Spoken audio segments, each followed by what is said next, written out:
Let us quickly go through uh, the introduction of DevOps. Okay, so basically, when we talk about DevOps, basically we have to understand what is the software development methodology.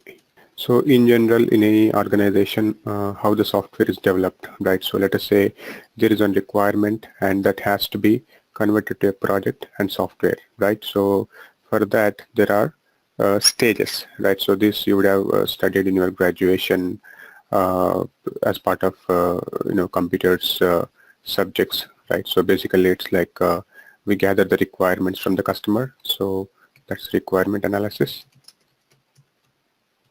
right? So basically this is done by the line of business people or the managers. Then we do the design. So in the design also we have something like high level design, low level design. So that is generally done by the architects, right? So this requirement analysis is generally done by the line of business people or managers, right? Then the design, then comes the part is coding, which is like generally done by the developers. So when I say design, it will be something like high level design, low level design, wherein we basically decide which is the operating system we want to support, which is the programming language you want to support, which is the scripting language you want to use. And when it comes to low level design, it's like we'll drill down to the basics, like what all the components we should have, how the project should look like, that kind of things, right? Then when in the coding, developers as per the design code based on the programming language, then test. So test in the sense there are different phases like unit test, functionality test, and then system test, then acceptance test, user acceptance test, load test. So once everything is done, then we push the code to the production, right? So this is the regularly a software development methodology, right? So what used to happen, let us say I have an idea, which is something like a Facebook or any e-commerce site like Amazon or whatever, right? So this is an idea. This has to be converted to a project. So any project which has to be converted to a software has to go through all these phases, right? So let us take an example. So this is the conventional approach. So this used to take a couple of months, right? Earlier, this used to take a couple of months. But what is happening? What is the problem with this approach now? Let us take example of waterfall model. So first requirements has to be gathered, then design has to be completed, then coding, then test, then we move it to the production, right? So let us say this is taking 6 months of time,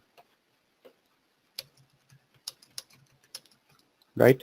So currently what is happening is customers are expecting faster deployments in the sense you open any website, right? So Amazon, you open Amazon and you see there is an offer. Now after half an hour you see something else on the website. After another half an hour you see something else, 20% off, 30% off. It's keep on changing, right? So what is happening internally? So the deployment is happening very fast. So some of the companies are expecting deployments to be done in 1 month. Some companies are expecting to be done in 1 week, or in some companies 1 day, or some companies within 30 minutes. Also, they are expecting the deployment. So what is the deployment? Something like, let us say there is an application.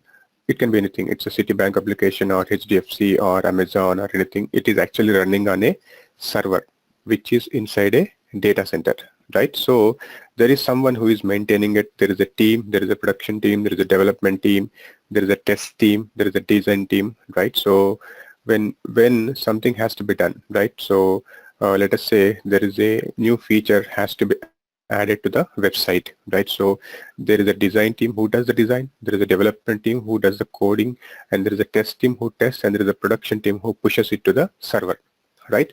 So again, all these phases are followed, but that is like not in 6 months of time, but within few minutes the deployment is happening. So how is this happening?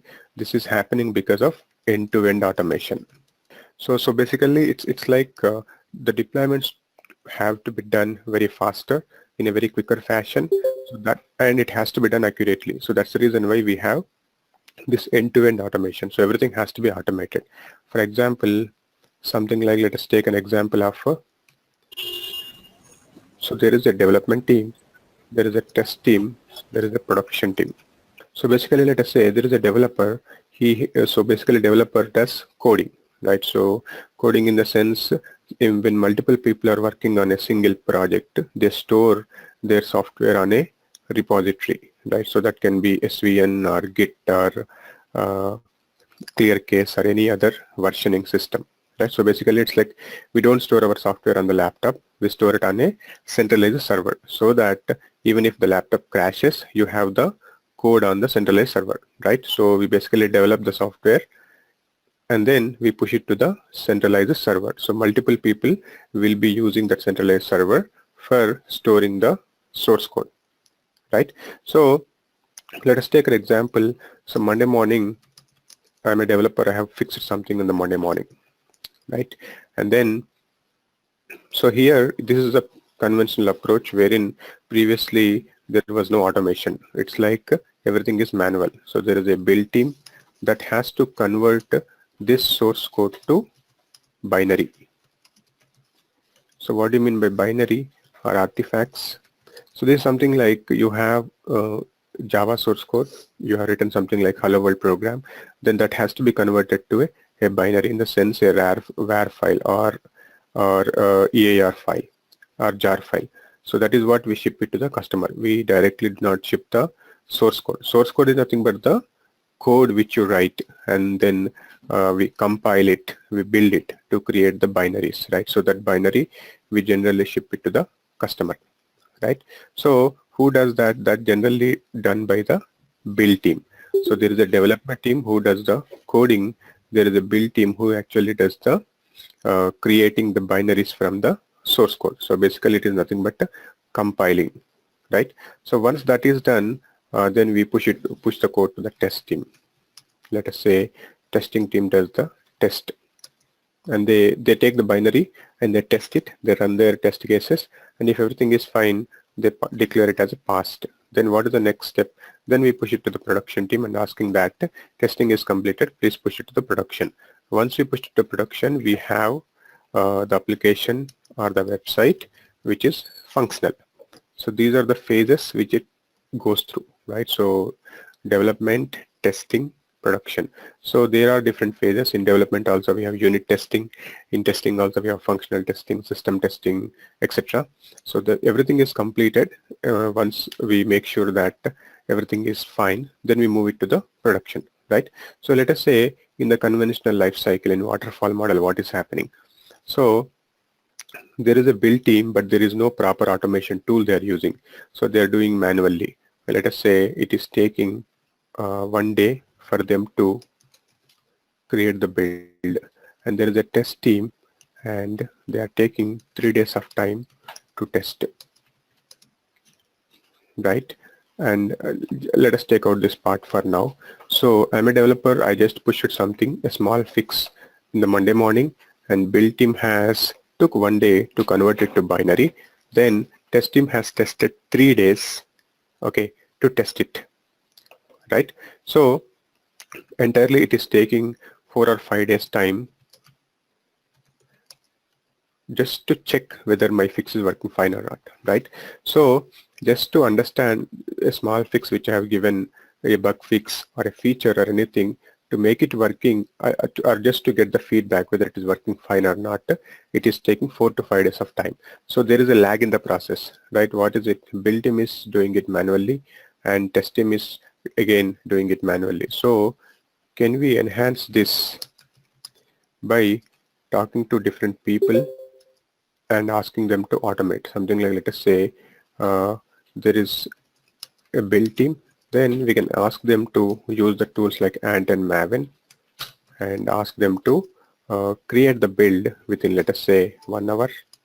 And then there is a test team which actually testing for 3 days. So maybe we can ask them to use some tools, automate the test cases, reduce the test cases and increase the coverage, and maybe they have to finish in 4 hours, right? And then we develop a framework which is like end-to-end automation.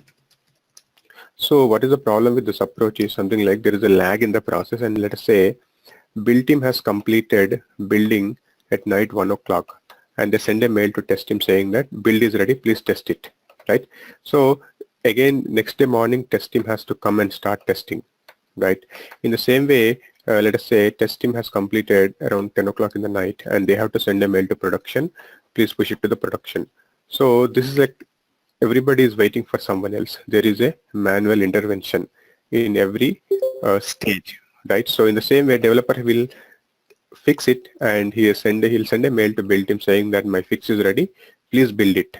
So that is again, there is a manual intervention at every stage. So can we automate in such a way that when developer pushes something, immediately, let us say developer has pushed something, immediately build has to happen, immediately test has to happen, and a mail has to be circulated to everyone saying that number of test cases passed, number of test cases failed, and like number of tests, total number of tests passed and failed. This kind of information we send out in HTML format. So what is the advantage with this process? There is no manual intervention. Nobody is waiting for anybody. So let us say I'm a developer. I push something in Monday morning. So I'll get the result by Monday evening, right? So we don't have to wait for the complete week just to find out whether my fix is working or fine or not, right? So what do we do to achieve this? So basically we need to use some tools, right? So these tools will basically build, will act as a repository, will test it, and then will send out the mail to all the people involved saying that these are the number of tests, this is the fix which is applied, this is the build which we worked on, and these are the results, right? So manual intervention is avoided. So to achieve this, we need to have the end-to-end automation. So basically build team has to use, we have to convince build team to use the automation tools. We have to convince test team to automate the things. Without test team automating their stuff, we cannot really go for this, right? So this kind of end-to-end automation is called continuous integration, right? So what are the tools we use for this? So there is a tool called Jenkins, which is continuous integration server, using which we can achieve this end-to-end automation. So this is a kind of framework wherein we need to add other tools like version control tool or build tool or some other tools which we'll learn in the course of time, using which we can achieve continuous integration. This is one perspective of looking at the DevOps. The other thing is, so Dev and Ops, development and operations. So this is a set of principles or methodology wherein development and operations team collaborate to form a new model called DevOps, right? So what does development do? They basically focus on coding. Like developers mean generally they do coding. So when I say development team, it is like developers, testers, and let us say build team, or you can also call something like analyst, architects. All these things are part of, let us say, development sphere, right? And then when I say production, release engineer or Linux admin, database admin, so all these people come under operations team, right? So when these two different spheres collaborate together, that is called DevOps, right? So the motto of this team is to develop code. So they do not bother about the stability, right? They do not bother about the high availability. So whereas this team, they bother about, they don't bother about the coding. What they bother about, their system has to be always up, right? So you open a Citibank application and it has to be always up, right? So it shouldn't be down. So if any application is down, it's like direct business loss to the client, right? So who will be questioned? The person who will be questioned is the system admin, or you can call system admin, right? So this system admin, generally they are scared of pushing the changes to the servers, because they always bother about the high availability. High availability in the sense, always the server, the machine has to be available. Always the application which is running on a server has to be available, right? So you open any site, that has to be available to the customer. If by any chance, if the server or the application goes down, it is a directly business loss to the customer, right? So in this case, let us say I'm a system admin and there are 100 machines in my lab, right? So, and there is a, let us say, there is a software X is running with the version 1.0. Now there is a new version developed in the market which is 2.0. So I need to upgrade all my machines to 2.0, right? So how do I upgrade manually? So I need to log into each machine and upgrade. There will be some procedure to upgrade, and then I need to come back like that one by one. I need to go through. So let us say I have 100 machines. So I need to, let us say if the one machine is taking 10 minutes of time, for 100 minutes it will take 100 machines, it will take 1000 minutes of time, right? So fine. So let us say I do it manually. I log into each machine, I upgrade it, and I come back and log into the second machine. So this will take 1000 minutes of time. So let us say I have 1 lakh servers.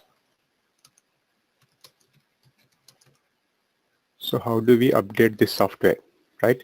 So the famous companies like Google or Facebook or Twitter, all these companies have servers in around greater than 10 lakhs, right? So for simply updating a software or applying a patch or creating a user for anything, so we need to log into each machine and do it. So that is like a tedious job, right? So how do we automate this, or how do we enhance this? So further, we have tools. So what do we do is basically we have tools like one of them we configure as server. Let us say I have 100 machines.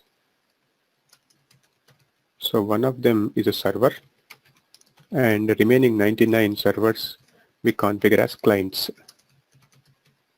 Okay, this one server is called, let us say, server or master or whatever, right? This client is called client or agent. Then what do we do is, so basically we need to update the software. So for that, I'll not do manually, I'll write a script.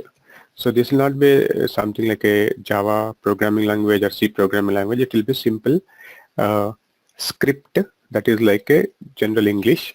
So basically we write something like install this, start the service, kind of some kind of syntax will be there, but it's more or less like English, right? So that we write a script, and that when we execute it, it will automatically execute on all the machines. Here we are not doing manually, but here we are doing automatically using a script. For example, let us take a scenario wherein I'm a Linux admin, right? And there is a developer who comes to me and asks me to configure MySQL on one of his machine. So I work for 30 minutes and I configure MySQL. So tomorrow again one more developer comes to me and asks to configure MySQL. Again I'll take 30 minutes and configure MySQL, right? So basically database. So like this, whenever someone comes and I'm configuring it manually and getting it ready and giving it to the developer.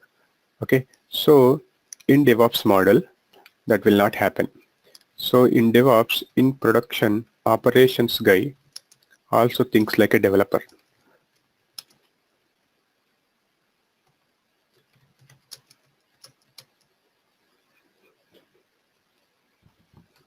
How is that possible? Let us say someone comes to me and asks to configure MySQL.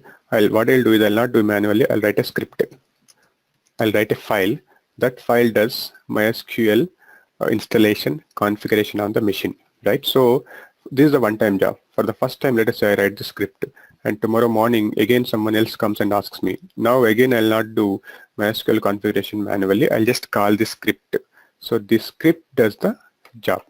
So here system admin is coding actually, and he's maintaining his code.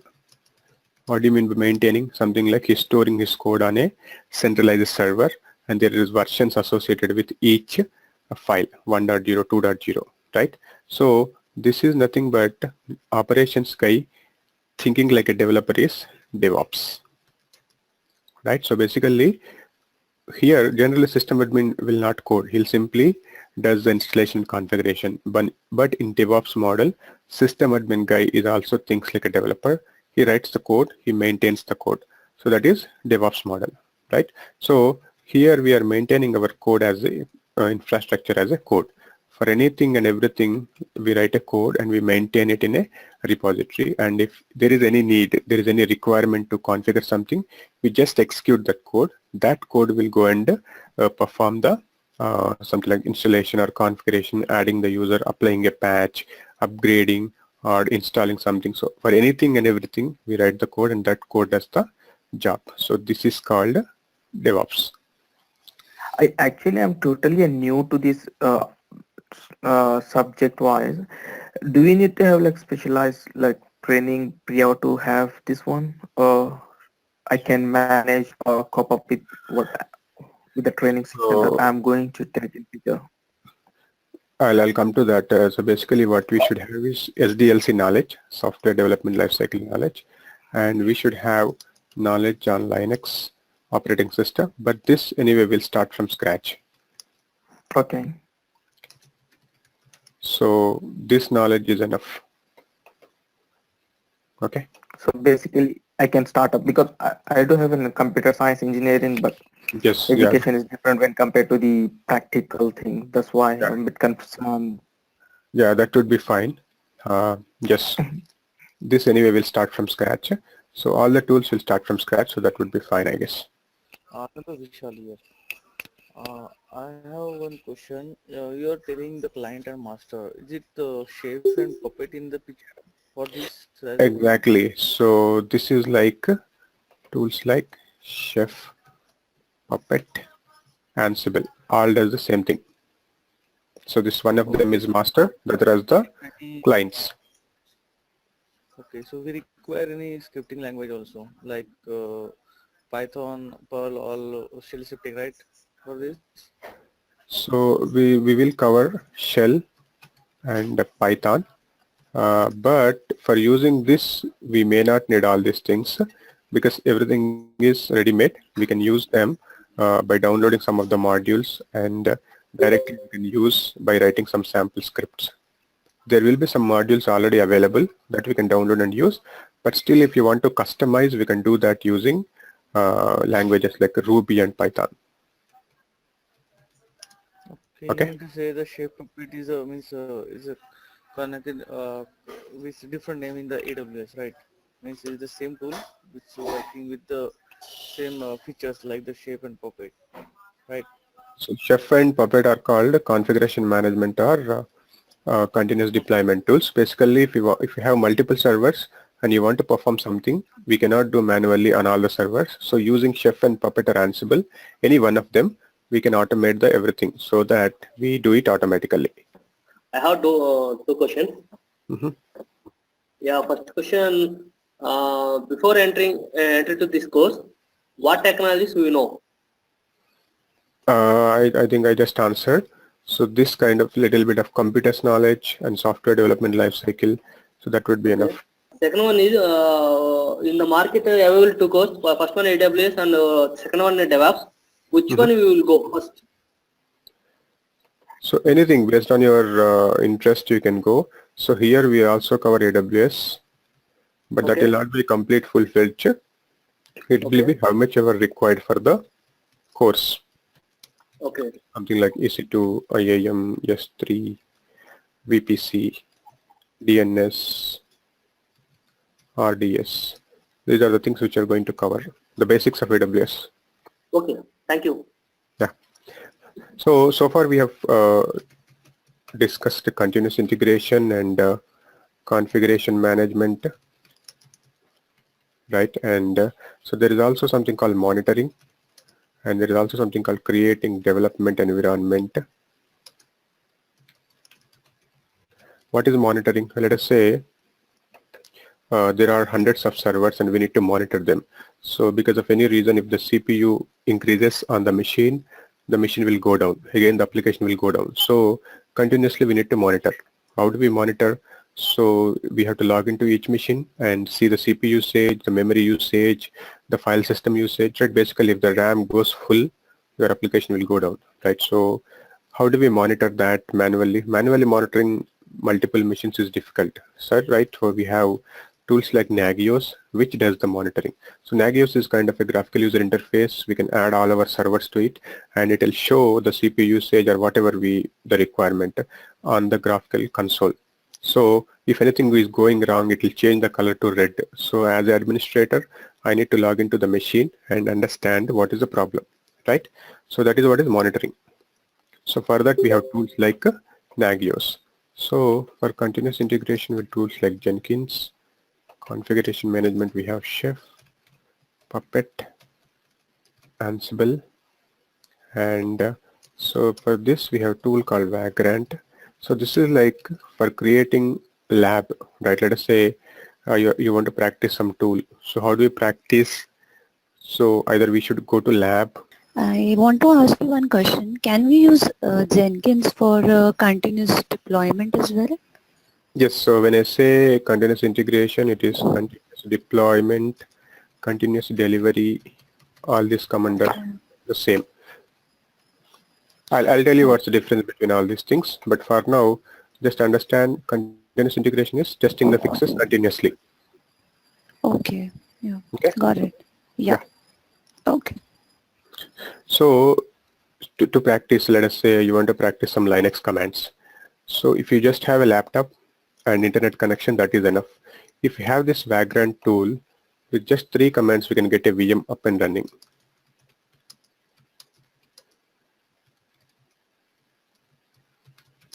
So that is Vagrant tool, right? So you just execute 3 steps using which we can get one environment. So what happens is internally we download a Linux image to the laptop. On top of that, it will create a VM. Then we can log into the VM and use it, something like this, right? So this is a Linux machine. This is CentOS 7. So how is this happening? Using a tool called Vagrant. So there are only simple 3 steps. We just have to download something on the Windows laptop or Linux laptop or Mac. Then just install this tool that will create an environment for us. This is just for your practice. Then we have a concept called virtualization. As part of that, we cover Dockers, containers. See, if I have like AWS knowledge and like if I can create EC2 instances, so there's no need of going with Vagrant, right? Right, exactly. Yes, there is no need. Or else will it give additional knowledge? Yeah, this is good to have. Basically, something like when you don't have internet connection, also you can work with your laptop, right? You have laptop means you have lab available. We can use VirtualBox as well. Yeah, this is what is rather VirtualBox. than- Vagrant not alone. This internal uses again Vagrant virtual. Okay. Okay. Okay. Yeah, got it. Right? And then we have version control tools like Git, GitHub. And then what else we have? So it starts with Linux.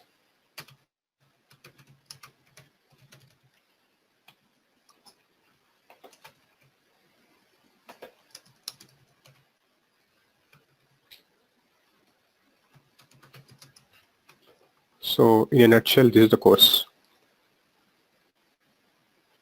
And here comes these tools for converting our source code to binary.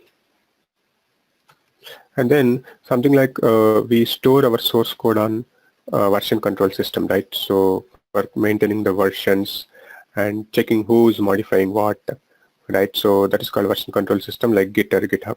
We also have to store our binaries on some centralized server, right? So for that, we use tools called Nexus.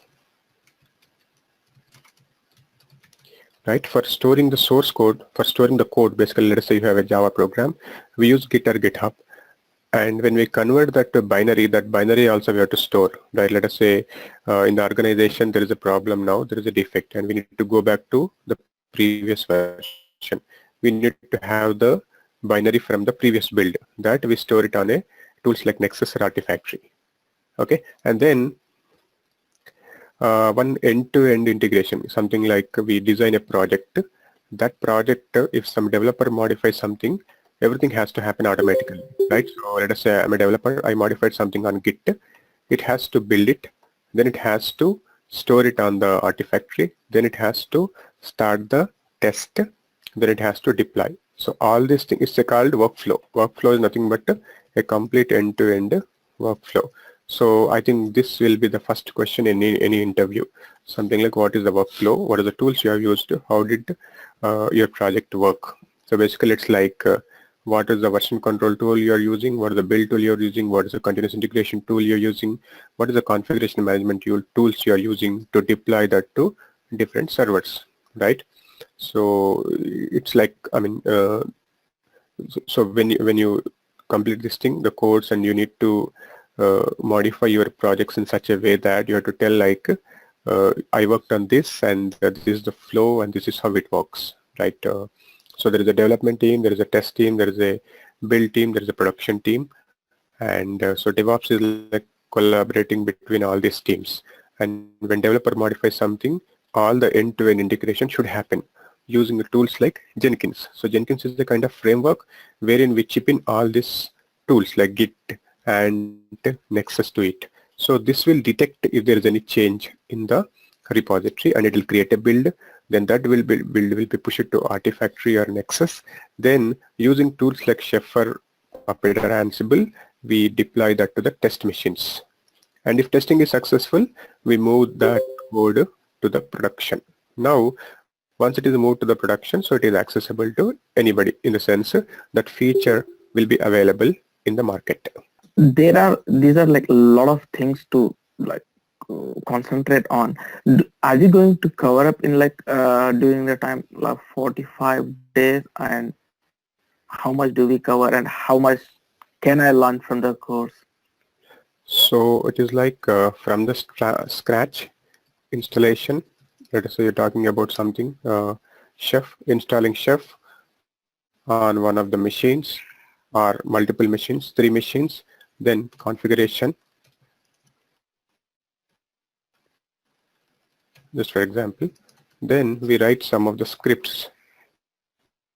That scripts does the automation, right? So this is like, let us say this is one of the tool called Puppet. This we can install on one of the machines, and we can write the scripts and see what is happening. So this is like hands-on. And then we download some of the modules from the net and how to use them inside the machines to automate something. So till that level, it is like from the start installation to downloading modules from the net and using them. Now I'm working as a Unix and Linux administrator since 4.5 years. So I have a little concern about that.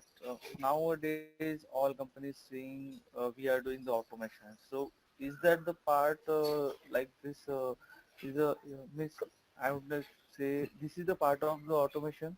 Yes, this is the part. This is what is DevOps. This is what is end-to-end automation using the tools. So if you have the knowledge on Linux, it's like you can play with the tools. You can configure them, and you can install them, and you can do a lot of things. Okay, so which is better and better for the market? Means I would like to say the architect associate for AWS architect associate for course, or the DevOps. Which one is better for me as of now?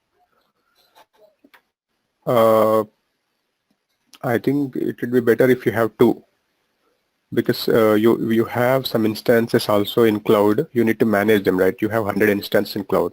How do you manage them? So you have to again use the tools like configuration management tools, and you have to have end-to-end integration. So again, all these tools will come into picture, right?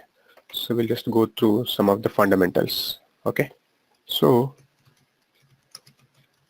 what is operating system? Anybody can define what is OS?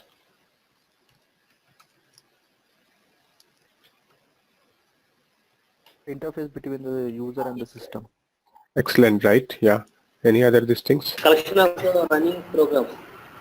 Right. So it's basically like, let us say I want to store data in my laptop. Let us say I want to open a document and I want to write something and just save it using Control S, right? So basically we are writing some data to a Word document. So basically here I'm instructing my hardware to save them data.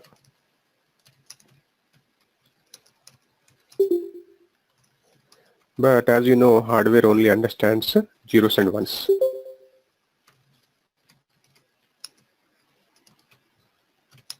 Right? So this is nothing but binary language. So as a user, I only understand English. So how do I talk to my hardware which only understands binary language, right?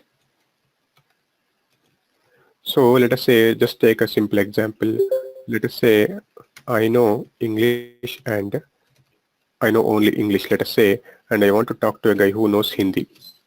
So how do I talk? Even if I start in English, he cannot understand. Even he responds back in Hindi, I cannot understand. So there should be some kind of translator who understands both English and Hindi, right? So when I talk to this guy in English, he translates to this guy in Hindi, and when he comes back, when he responds back, again he'll translate to me in English. So basically that is what a job of translator, right? So if I replace this analogy with software, so there is a user and there is an operating system and there is a hardware. So basically operating system is a set of software which is like an interface between the user and the hardware.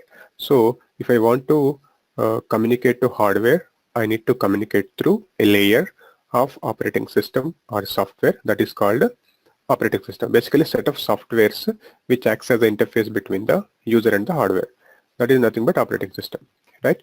So we have used primarily Windows, Linux, Mac, etc., etc. There are a lot of operating systems, right? So basically when you talk about servers, it's mostly Linux operating system, right? So you have some application running on one of the server. So most probably that server has Linux as the operating system, and on top of that application is running, right? So most of the time when we talk about the DevOps, or most of the time when we talk about AWS, it's mostly Linux is the operating system. To understand this course, to learn this course more effectively, what we need is the Linux knowledge, right? So let's start with the Linux. So before that there was no Linux, there was Unix operating system developed in 1960s by a guy called Dennis Ritchie. You remember who is this guy? Yeah. Anybody? Anybody? Yeah, he founded C language also. Exactly. So this is the guy who developed C language. He also developed an operating system called Unix in the 1960s, and most of the Unix, this thing is developed in C language, right? So what was the problem with Unix? When you say Unix, what are the flavors of Unix? So basically Unix, IBM AIX, HP UX, Sun Solaris.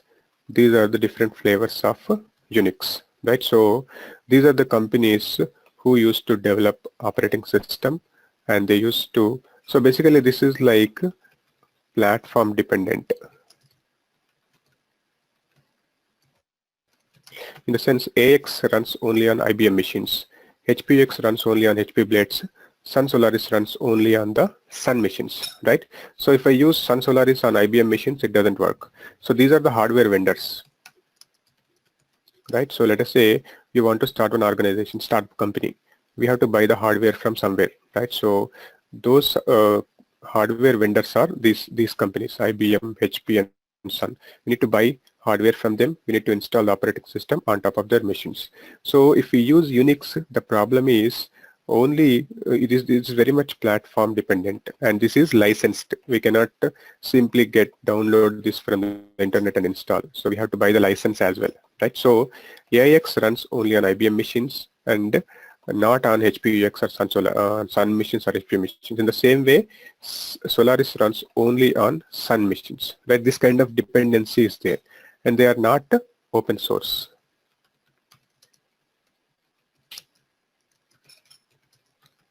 right?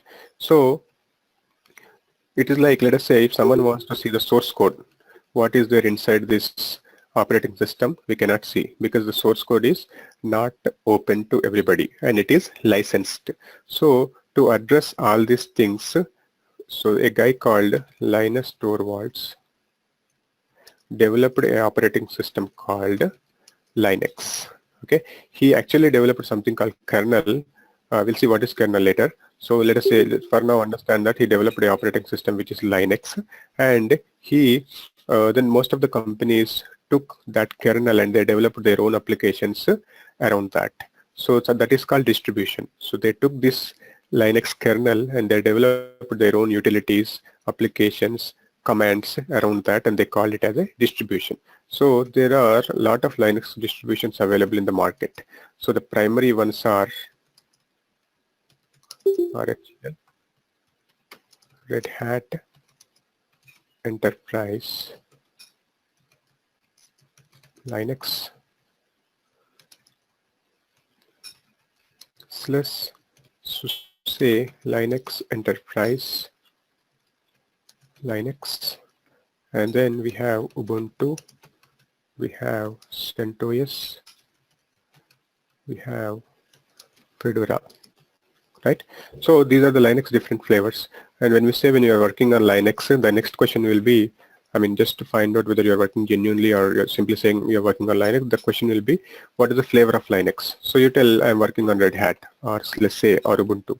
Then the next question will be, what is the version? So the current versions you have to be familiar with. The current version of Red Hat is RHEL 7.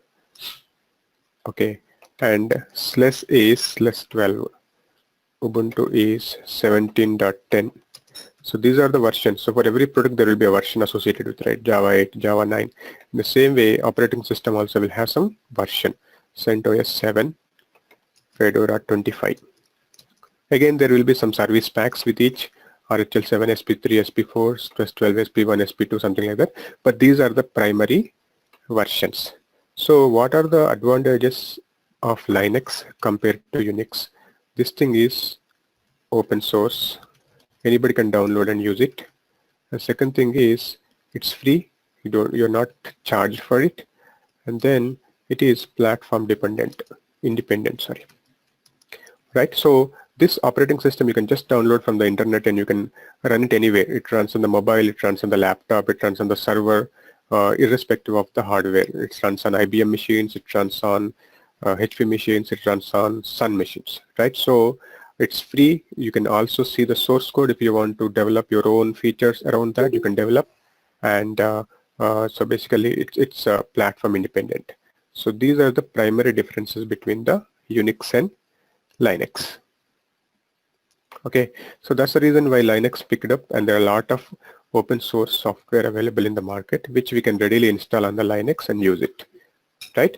So when we say operating system, it's the interface between the user and the hardware. And there are different kinds of operating system, Unix and Linux. Unix is developed by Dennis Ritchie, Linux is developed by Linus Torvalds. And this Unix is platform dependent and it's not open source. The flavors of Unix are IBM AX, HP UX, Sun Solaris. And when we say Linux, there are a lot of distributions. These are the primary ones.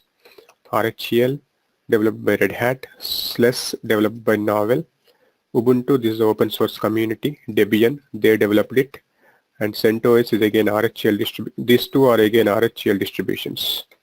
Okay, so we can directly download this from the internet.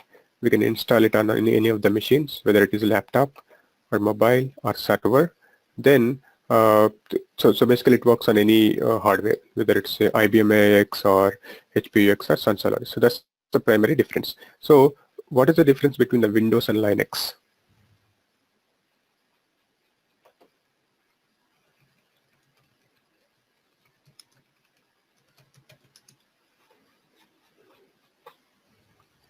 So Windows is more suitable for the user experience, user level, in the sense for desktop versions.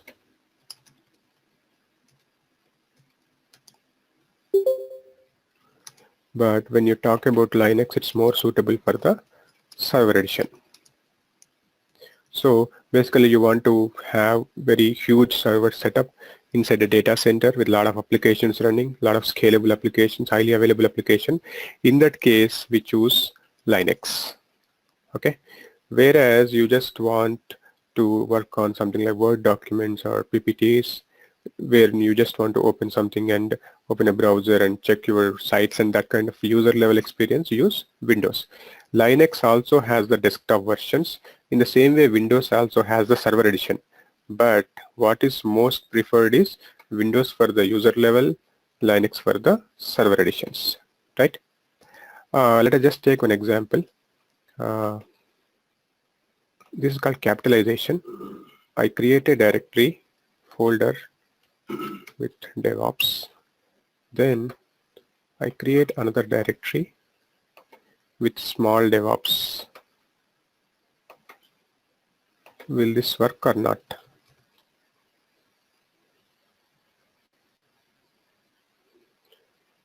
This works or this doesn't work? It should. It won't. Doesn't work in It should Windows. work. This In will not Linux- work. This will not work in Windows because Windows is, so this is called capitalization. So basically